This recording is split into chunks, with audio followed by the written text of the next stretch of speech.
Sorry.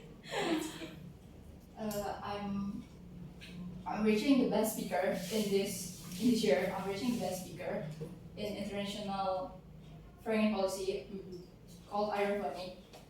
And then in my 2023,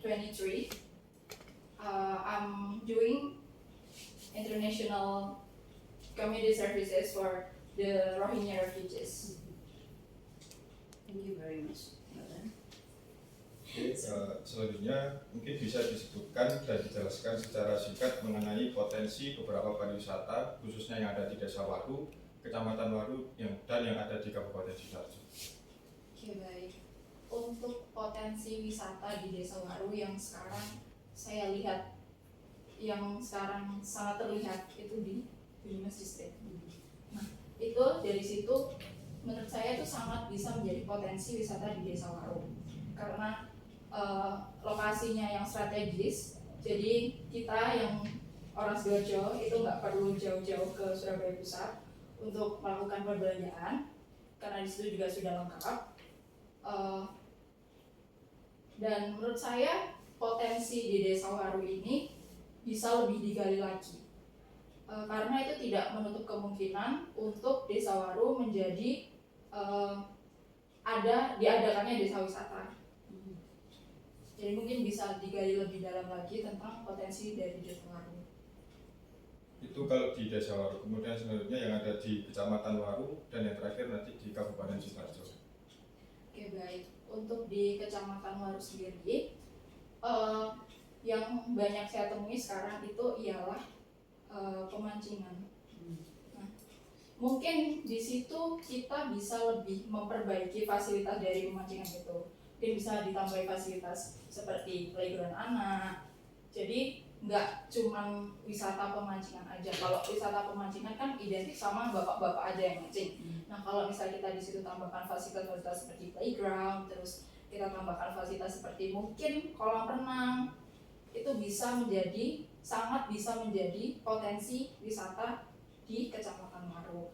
Lalu untuk di Kabupaten Sidoarjo sendiri, yang paling sering saya kunjungi itu ada kafe-kafe, terus itu tempat-tempat restoran. Nah itu tapi yang saya banyak temui itu mereka itu tidak konsisten dengan apa yang sudah diusahakannya. Misal dia sudah punya kafe nih, awalnya di openingnya bagus, tapi lama-lama kelamaan itu dari minumannya, terus makanannya, pelayanannya itu semakin menurun. Nah mungkin dari situ di Sidoarjo ini bisa usaha-usahanya itu bisa stabil gitu sih. Jadi menurut saya konsisten betul. Kalau yang di kabupaten tadi kan mengunggulkan berupa kafenya tadi ya, atau sektor kuliner atau wisata kulinernya. Selain dari kuliner sendiri, kira-kira entah itu dari wisata sejarah ataupun wisata alam, apa yang bisa dijelaskan dari Kak Rizky? Oke, kalau saya mencontoh dari kabupaten-kabupaten lainnya yang dia itu secara realistis geografisnya itu tidak memungkinkan untuk dijadikan wisata gitu. Nah itu mereka mengakalinya dengan festival budaya yang menarik masyarakat untuk datang.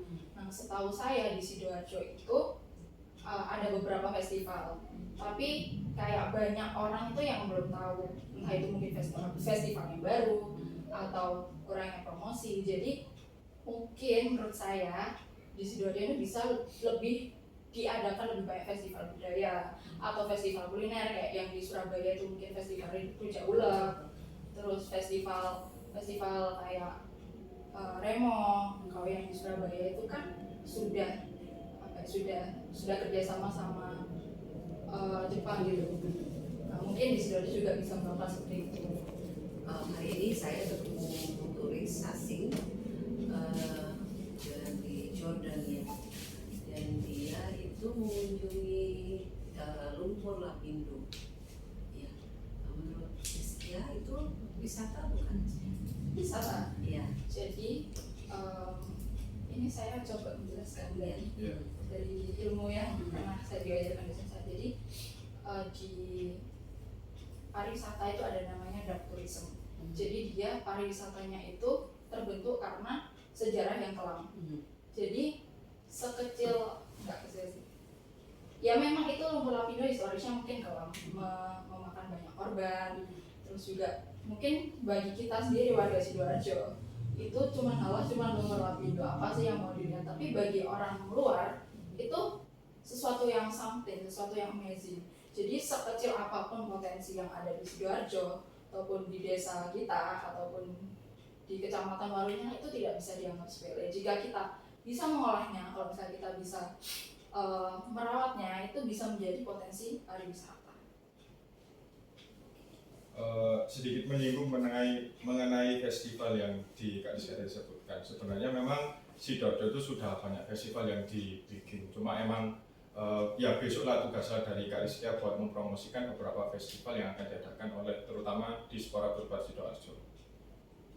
Seperti pada zamannya Pak Bandi ataupun Bupati sebelumnya, festival lelang bandeng itu juga sering dilaksanakan 1 tahun sekali.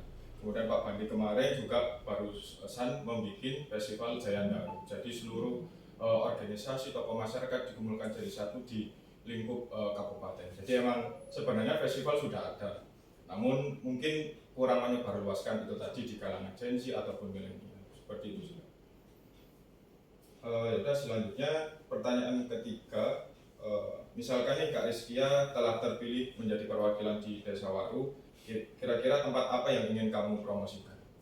Kalau saya sih yang sesuai sama target saya, karena target saya itu anak-anak sepantaran saya gitu. Saya ingin mempromosikan Unimas Distrik karena menurut saya itu yang cocok dengan target audiens saya di sosial media di situ, atau enggak mungkin salon-salon yang ada di Desa Waru, karena kebanyakan audiens saya itu perempuan, jadi lebih banyak reach out-nya tentang beauty. Kalau di Unimas Distrik itu apa saja yang bisa digali, dipromosikan? Untuk belanja saja atau ada lain? Kalau di Unimas Distrik itu sudah lumayan lengkap. Di situ ada brand-brand terkenal kayak Sosiola, terus ada Osam, terus juga ada Superindo kalau misalnya mau belanja kebutuhan sehari-hari. Tapi di situ nggak cuma brand-brand besar aja, di situ juga ada stand-stand jualan baju-baju. Nah itu bukan dari brand besar gitu, jadi kemungkinan itu dari UMKM-nya masyarakat. Dan saya juga waktu di Unimas Distrik itu pernah ditawarin produk UMKM-nya mahasiswa. Jadi itu menurut saya potensi sih. Belanja ya, wisata belanja. Selanjutnya bisa dijelaskan motivasi Kak Rizkia buat mengikuti pemilihan Duta Wisata Udani tahun 2025 ini apa? Ini boleh untuk saya sendiri yang. Iya betul, motivasinya. Kalau motivasinya sih saya memang suka ikut pageant atau duta-duta seperti pageant. Terus juga saya tentunya saya yakin banget kalau misal saya sudah tergabung dalam BUIU itu saya memiliki relasi yang luar biasa. Karena saya melihat alumni BUIU itu orang semua gitu. Dan saya jadi orang itu jauh. Jadi Ini alumni BUIU ya. Apa ya? Jadi orang yang sukses gitu. Nah, karena kan di situ juga saya kumpulnya sama anak-anak yang terpilih. Jadi di situ saya memiliki lingkungan yang bagus. Jadi saya juga akan termotivasi untuk sukses juga kayak senior-senior saya. Terus kalau untuk motivasi dalam memajukan pariwisata mungkin ya, saya sih tidak pesimis kalau misalnya di Sidoarjo ini juga bisa menjadi tujuan destinasi pariwisata. Jadi saya juga meskipun bisa dibilang peran saya itu kecil ataupun besar, tapi yang penting saya sudah berusaha untuk membuat Sidoarjo ini menjadi destinasi, mengusahakan Sidoarjo ini menjadi destinasi wisata. Begini, Sidoarjo itu kan ada bandaraya dan ternyata itu banyak sekali sekali turis yang hanya sekedar lewat. Jadi karena tidak tahu bahwa itu sebenarnya berada di Sidoarjo, jadi mereka mengenalnya dengan Surabaya. Ya. Jadi apa sih yang bisa dilakukan gitu sebelum para turis itu kembali ke negaranya? Mereka kan sebenarnya melewati daerah-daerah Sidoarjo itu ya. Mungkin ada yang bisa diusahakan itu untuk itu gimana? Kalau dari saya sih, yang saya lihat itu di jalanan daerah Juanda menuju bandara itu masih kurang banget fasilitasnya. Dan itu tuh nggak ada toko oleh-oleh. Ada, cuman nggak yang terpampang nyata gitu. Nah, menurut saya sih kalau memang mau Sidoarjo ini diketahui oleh turis asing itu mungkin bisa dibuka toko, entah itu toko oleh-oleh atau toko-toko kerajinan yang mana dia tuh memang eye-catching buat turis, entah itu dari namanya itu menggunakan bahasa Inggris atau Sidoarjo punya brand sendiri, terus juga bisa dipromosikan melalui sosial media itu. Jadi mereka tahu gitu, karena Sidoarjo ini kan bukan ibu kotanya dari Jawa Timur juga. Jadi mungkin kita lebih harus effort untuk mempromosikan pariwisata kita. Dulu di HIV/AIDS itu angkatan berapa? Angkatan atau Tahun-tahun ya itu? 2022. Ya. Berarti 2 tahun yang lalu. Pernah ikut sosialisasi di Kecamatan Muarwi itu ya? Itu bukan saya, bukan sosialisasi. Oh ya. Pak Kades, monggo ada yang ditambahkan Pak? Sudah, aku sudah merekam. Sambut. Sudah. Okay. That's all. Thank you very much. Yeah. You have done very good presentation. Ditunggu dulu, kayak nanti tetap duduk di. Iya. Sama minta tolong dipanggilkan peserta yang selanjutnya. Siap.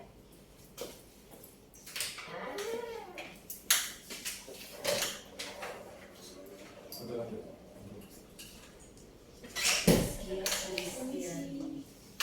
Ini sudah ada. Iya, tadi. Boleh, kita dulu. Boleh, silakan duduk. Terima kasih. Sebelumnya sih saya bawa berkas tambahan seperti CV mungkin diperlukan. Di bawah aja. Oke. Oh ya, tadi depannya video. Oh. Iya, sama. Boleh tanya, untuk tugas video itu dikumpulkannya gimana? Saya upload di Instagram. Oh, sudah saya tag juga di sekolah masing. Oh, sudah. Oh, Berarti sudah. emang video itu tersebut harus diupload di Instagram masing-masing. Oh. Tasnya bisa ditarik apa biar lebih santai? Tadi Ya, di. Di belakang nggak apa-apa. Oke, boleh perkenalkan diri secara singkat, kemudian kesibukannya apa, dan yang sekarang dijalani seperti apa. Jika mampu dalam bahasa Inggris, dipersilakan. Jika tidak mampu, boleh pakai bahasa Indonesia, atau mau campur-campur juga boleh. Silakan. Baik, terima kasih atas kesempatannya Bapak dan Ibu sekalian. Sebelumnya perkenalkan, nama saya Widyan Hamiza. Biasanya saya dipanggil Widyan. Dan saya sekarang sedang mengemban ilmu di Universitas Negeri Surabaya semester 3. Dan saya sekarang ini berumur 20 tahun, baru menginjak 20 tahun.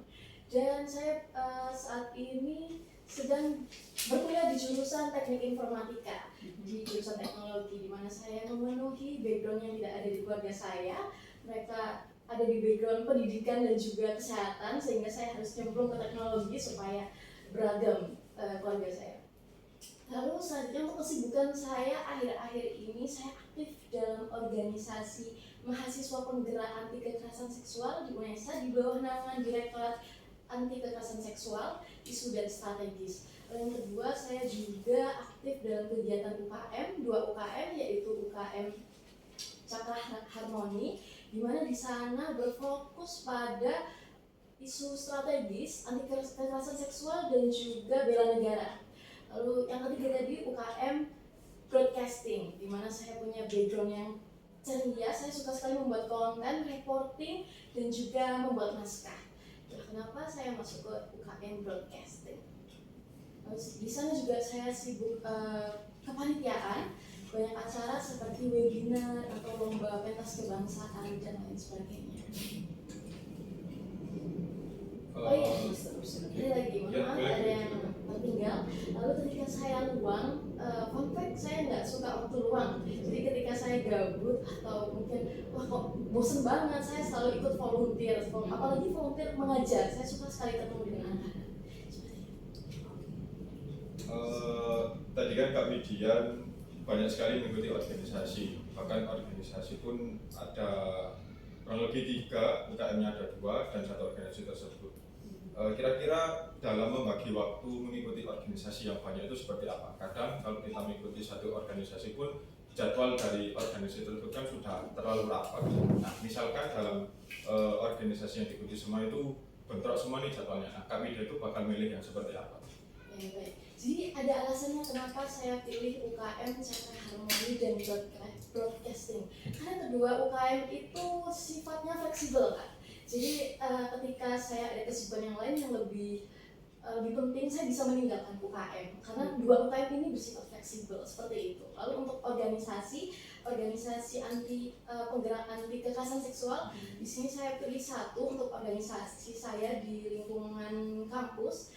Kenapa saya pilih organisasi itu? Karena berhubungan langsung dengan direktorat kampus, di mana saya dinaungi dan diberi wadah yang cukup bagus dan fasilitas yang memadai seperti itu. Oke, di sini sudah beberapa di CV-nya ada pengalaman profesional sebagai MC ya, betul ya. Oke, kalau misalnya meng-MC kadang-kadang pakai bahasa Inggris atau pakai bahasa Indonesia terus? Pakai bahasa Indonesia terus, tapi ketika ada kalimat bahasa Inggris, saya bisa membaca. Oh, oke. Kalau memperkenalkan diri bahasa Inggris bisa. Ini saya coba. Boleh. Try it, please. Okay, I'm gonna introduce myself. My name is Widian Haniza. Everyone can call me Widian, and I'm an informatics major on Surabaya State University. I'm sorry. And then I have lots of hobbies. My hobbies is drawings and modern dancing. And I'm 20 years old. Now I'm interested to have a lot of competitions like these competitions. Thank you.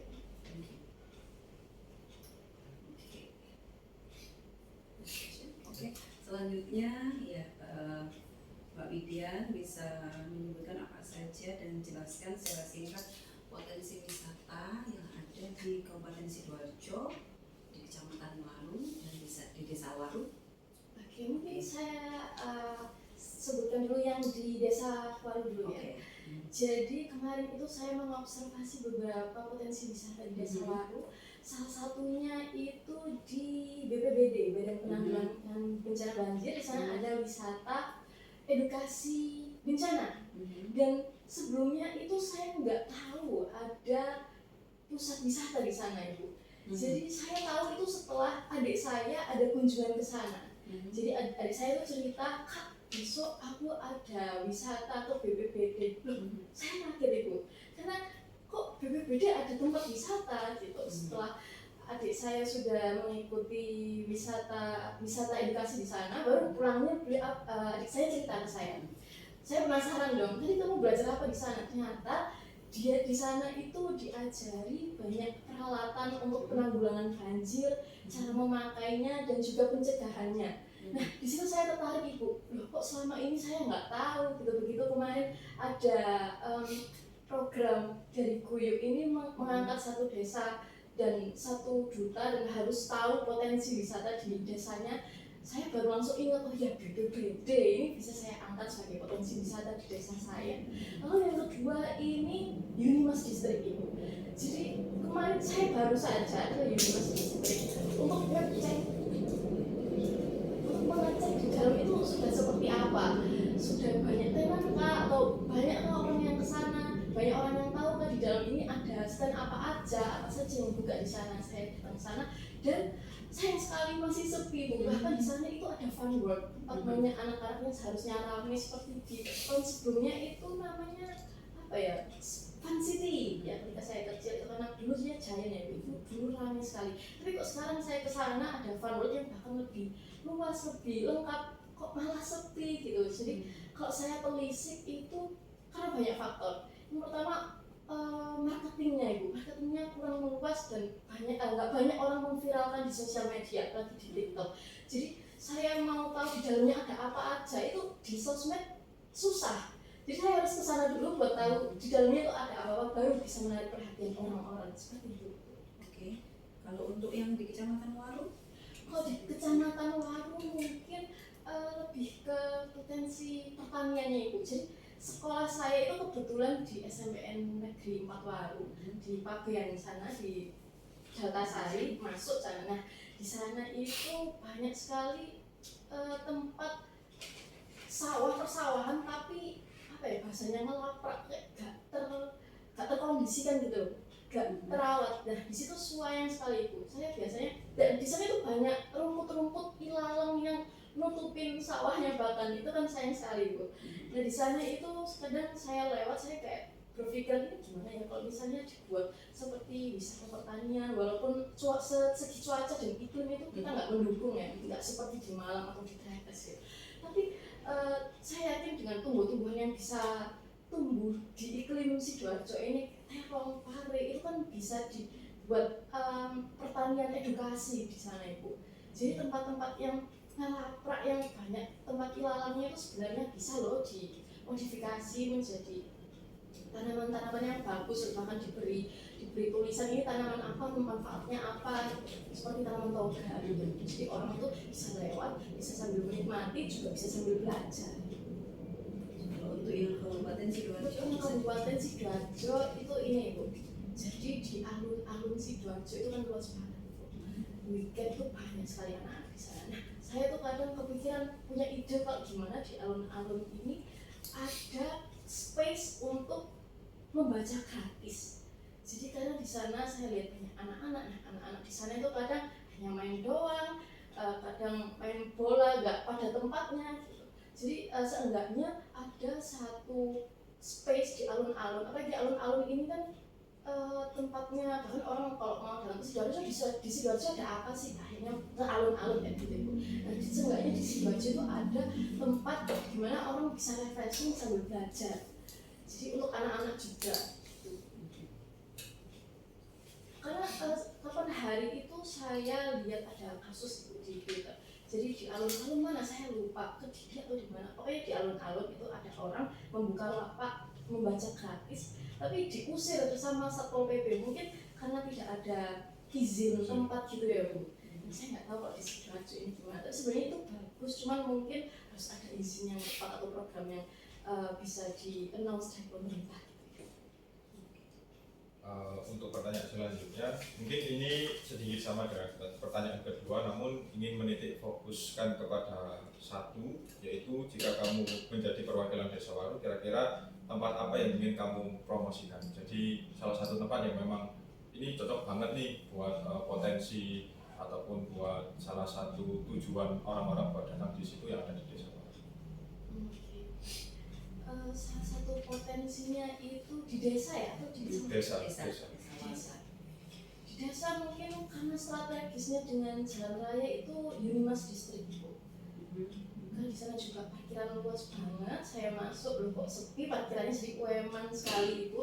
Jadi kayaknya yang perlu digas lagi ekonomi kreatifnya itu dari Unimas District.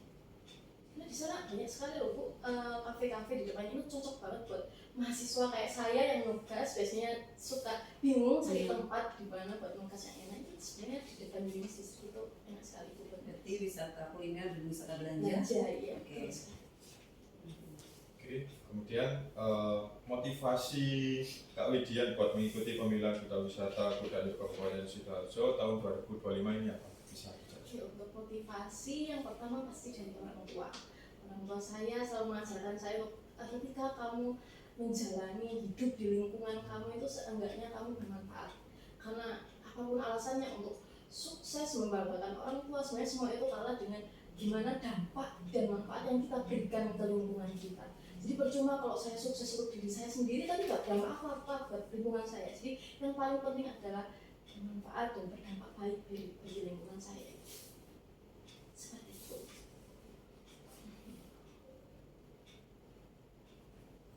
Pak Kades mungkin mau bertanya Pak? Gini, mbaknya tadi kan mengatakan bahwa bisa MC, bisa buat contoh apabila pada saat MC untuk mungkin dalam acara terserah mau acara mantenan atau acara wisuda, terserah apa yang kamu pilih yang kamu anggap bagus. Acara ulang tahun. Ulang tahun terserah. Ini yang baru-baru ini saya angkat itu acara lomba ya. Oh, oke. Silakan berdiri. Saya mulai. Ya. Assalamualaikum warahmatullahi wabarakatuh. Selamat pagi semuanya. Shalom, Om Swastiastu, Namo Buddhaya dan salam kebajikan.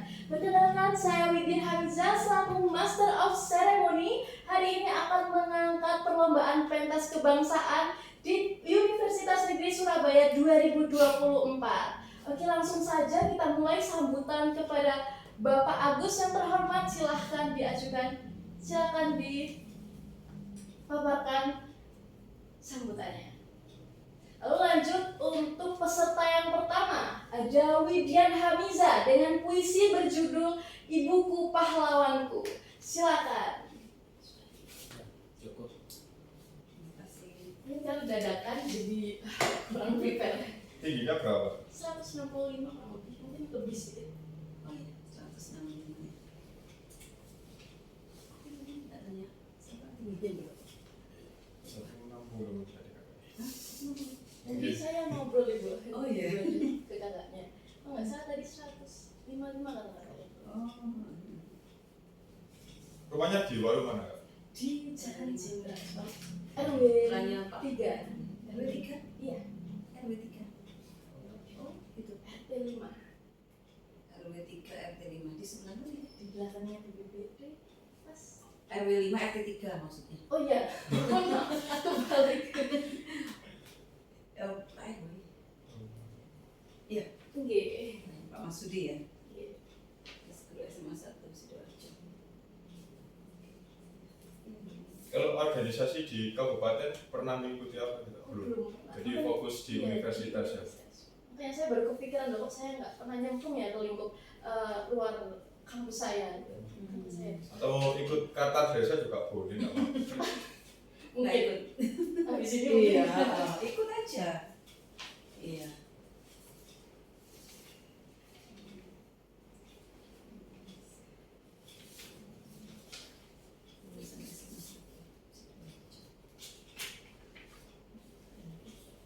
Sudah. Pak Kades ampun. Ada yang mau di Sudah banget. ada yang mau di ini nggak? Amalan dan Ada cuma dua orang. Terima kasih Kak bisa duduk di luar yang tadi. Terima kasih Bu. Oke, Bapak. sama-sama.